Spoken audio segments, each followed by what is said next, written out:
আসসালামু আলাইকুম সুপ্রিয় দর্শক সবাইকে স্বাগতম জানাচ্ছি এবি স্পোর্টস টাইমে। আমি এবি রহমান রয়েছে আপনাদের সাথে। আজকে হয়তো আপনার ভিডিও ট্যাগ দেখে বুঝে গিয়েছেন আমি কোন বিষয় নিয়ে আলোচনা করব। আজকে আমাদের বিষয়বস্তু হচ্ছে সাকিব এবং মাশরাফি। আপনারা সবাই জানেন বাংলাদেশে এখন চলছে সংকটময় পরিস্থিতি, যেখানে আল্লাহ তাআলার অশেষ রহমতে আমরা গত 5 তারিখে বিশাল একটা জয় পেয়েছি, যেখানে আমরা বাংলাদেশ নতুন করে স্বাধীনতা পেয়েছে 1971 সালের পর। 1971 সালে হয়তো 30 লক্ষ মানুষ প্রাণ দিয়েছিল, এখানে 30 লক্ষ দেয়নি, বাট এখানে যারা দিয়েছে কয়েকশো মানুষ প্রাণ দিয়েছে, এখানে তারাও সেই শহীদের মতোই, মুক্তিযুদ্ধের শহীদ যারা ছিল তাদের মতো সম্মান তারা পাচ্ছে, কারণ তারা বাংলাদেশকে একটা স্বৈরাচারী সরকারের কাছ থেকে তারা মুক্ত করেছে, যেখানটাতে দীর্ঘ 16 বছর ধরে বাংলাদেশের মানুষকে অত্যাচার করে আসতেছিল, নির্যাতন করে আসতেছিল তাদের টেকনিকের মাধ্যমে, তাদের বুদ্ধিমত্তার মাধ্যমে। তো আপনারা তো ভিডিও ট্যাগ দেখে বুঝে গিয়েছেন আমরা আজকে কী নিয়ে কথা বলবো। আমরা আজকে কথা বলবো সাকিব আল হাসান এবং মাশরাফিকে নিয়ে, যারা বাংলাদেশের অন্যতম দুই সেলিব্রিটি। আমরা বাংলাদেশের সেলিব্রিটি বলতে আমরা সবার প্রথমে আমাদের মাথায় আসে ক্রিকেটার।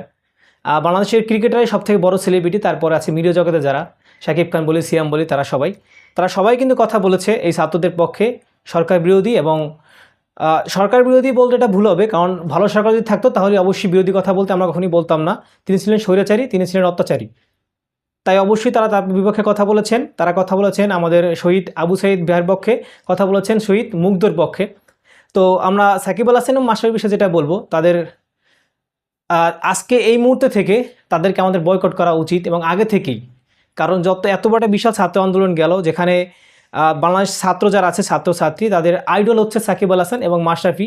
তাদের অনুপ্রেরণা হচ্ছে তারা, তাদেরকে দেখে শিখবে, তাদেরকে দেখে তারা তাদের নিজের জীবন তাদের মতো করে গড়বে। কিন্তু সেখানে সাকিব আল হাসান এবং মাশরাফি তারা কিন্তু যদি এমন ভূমিকা পালন করেছে এই ছাত্র আন্দোলনে, আমাদের এই যুদ্ধে, সেটা আসলে মানুষ কল্পনা কখনো করেনি। কারণ তারা কিন্তু আমার পকেটের টাকায়, আপনার পকেটের টাকায় আজকে শত শত কোটি টাকা মালিক হয়েছে, এখন তারা এমপি হয়েছে। সবার আগে বুঝতে হবে তারা আজকে এখানটাতে যেখানে রয়েছে, যেখানে তারা এমপির পদে যারা রয়েছে যেখানটাতে, তারা কিন্তু 1-2 দিন যেতে পারেনি সেখানটাতে। তারা কিন্তু তাদের কেরিয়ার শুরু করেছে একদম ছোটোবেলা থেকে, আন্ডার 15, 17 এবং 19 ক্রিকেট খেলে তারা কিন্তু পদে পদে আস্তে আস্তে বাংলাদেশ টিমে এসেছে। তো আপনাদেরকে সবথেকে যেটা বুঝতে হবে, তারা কিন্তু এতটা বছর, 16-17 বছর, 18 বছর তারা কিন্তু বাংলাদেশ ক্রিকেট টিমকে ব্যাকআপ দিয়েছে। মাশরাফি ইতিমধ্যে বিদায় নিয়েছেন এবং সাকিব কিন্তু এখনও বাংলাদেশ ক্রিকেটকে সাপোর্ট দিচ্ছেন। তারা কিন্তু আপনাদের ভালোবাসায় এতটা বছর, এতদিন টিকে ছিলেন ক্রিকেট টিমে এবং এখনও টিকে আছেন।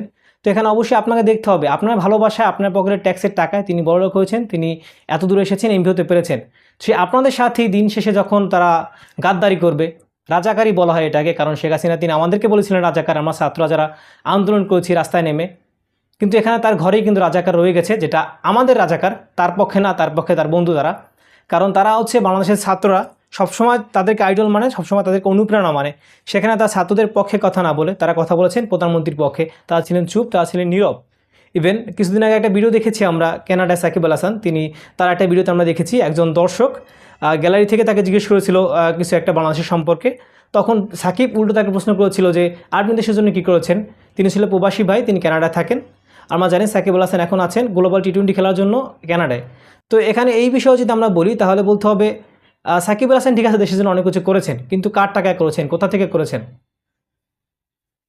এই যে প্রবাসী ভাই, তিনি কিন্তু কষ্ট করে মাথার ঘাম পায়ে ফেলে তার টাকাটা তিনি দেশে পাঠান, এবং সেই টাকায় সাকিব, মাশরাফি তারা কিন্তু, মাশরাফি যদিও বাড়ি করেনি, ভাইরা কিন্তু সাকিব তো করেছে, তিনি যুক্তরাষ্ট্রে দেশের টাকা নিয়ে বাড়ি করেন। আর প্রবাসী ভাইরা তাদের মাথার ঘাম পায়ে ফেলে তাদের টাকা দেশে আনেন, রেমিটেন্স পাঠান, আমাদের বৈদেশিক মুদ্রা। তো এখানে অবশ্যই সাকিবের থেকে আমরা বলবো, যেই ভাই বলেছেন এই কথা, যে প্রবাসী ভাইরা বিদেশে আছেন যারা আন্দোলন করেছেন আমাদের পক্ষে, তাদের অবদানটা তাদের থেকে সবথেকে বেশি।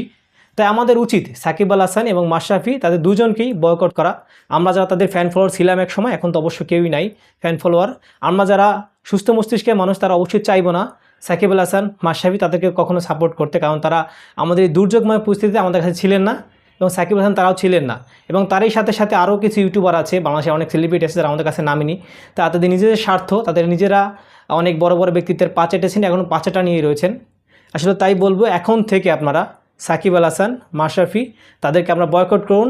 যার যার আইডির সাথে, ফেসবুক আইডি, ইনস্টাগ্রাম আইডি এবং ইউটিউবে যেখানেই হোক, তাদের সাথে যদি কোনো প্রকার কোনো আইডি সম্পৃক্ততা থাকুক বা যাই থাকুক, আপনারা সব আনফলো করে দিবেন, আনসাবস্ক্রাইব করে দেবেন, আনফ্রেন্ড করে দেবেন। সেখান থেকে অবশ্যই আমরা চাইবো সাকিব এবং মাশরাফি তারা যেন আমাদের কাছ থেকে কোনো সাপোর্ট না পায় বাংলাদেশে থাকার জন্য, বা বাংলাদেশে থাকলেও যেন বাংলাদেশের মানুষের কাছে কোনো দাম না পায়।